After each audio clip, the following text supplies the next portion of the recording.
भूमी green energy company साड्यार 1.5 lakh ton अनुवंशीक कोयराचो विलो लावपाचें काम करता। त्या कंपनीचो 6 म्हयन्यां भितर पुराय गोंयच्या कोयराचो विलो लावपाचो विचार आसा।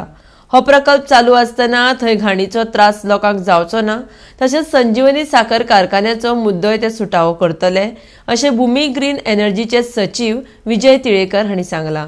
RDX गोवा खातीर प्रसाद नाईक। फार प्रेम आणि ते पाहून आम्हाला पण फार आवडतं आणि एन्व्हायरमेंट दृष्ट्या तुम्ही फार सेन्सिटिव्ह आहात सगळे लोक, म्हणजे कुठे चुकीचं चाललेलं तुम्हाला अजिबात खपत नाही आणि आम्ही 100% टेक्नॉलॉजी सक्सेस केल्यानंतर तिकडे आलो। आता गोव्याचा कचरा साधारणतः माझ्या माहितीप्रमाणे 700 मेट्रिक टन आहे आणि तो रश पिरियड मध्ये 1000-1200 पर्यंत जातो, मान्सून मध्ये 700 पर्यंत असतो। याचं सगळं जिथपर्यंत आम्हाला आतापर्यंत इनपुट्स मिळाले तिथपर्यंत गोव्याचा कचरा प्रश्न विदिन 6 महिन्यात संपू शकतो, एंटायर गोव्याचा पूर्ण गोवा।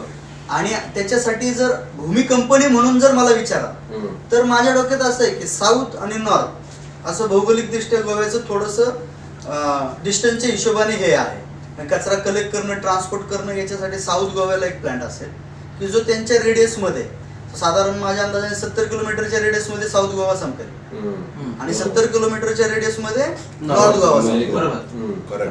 70 किलोमीटरच्या परिसरामध्ये जेवढ्या तुमच्या ग्रामपंचायती आहेत, म्युन्सिपालिटीज आहेत, नगरपंचायती आहेत, त्या सगळ्यांनी त्या सेंट्रल प्लेसला आणून कचरा टाकायचा, तो तिथं प्रोसेस होणार। नॉर्थ गोव्याचंही तसंच होणार आणि याच्यातनं 2 मेन प्रोडक्ट निघणार, एक कंपोस्ट आणि एक RDF।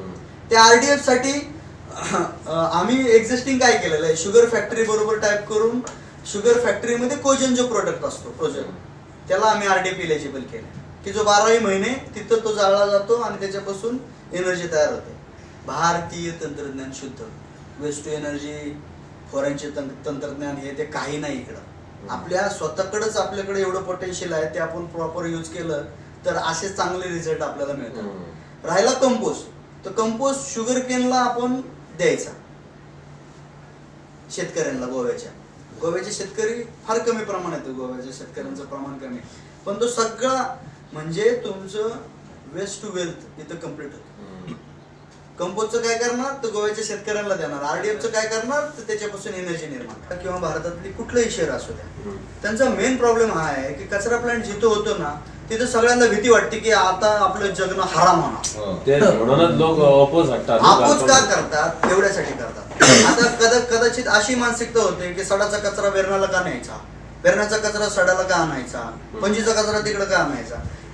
हे सगळं विरोध आहे ना फक्त एका कारणासाठी, स्मेल। की जो भूमी ग्रीन एनर्जीवर आल्यानंतर तुम्हाला कचरा प्रोसेस प्लांटच्या बाहेर पडल्यानंतर कुठे जाणवला नाही, आतमध्ये जाणवला, आतमध्ये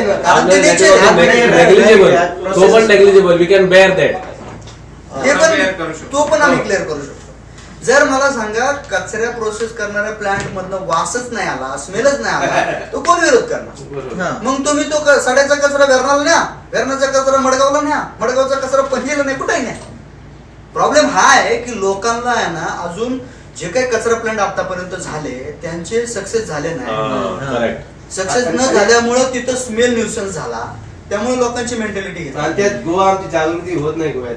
पण आम्ही ते चॅलेंज स्वीकारायला तयार आहोत।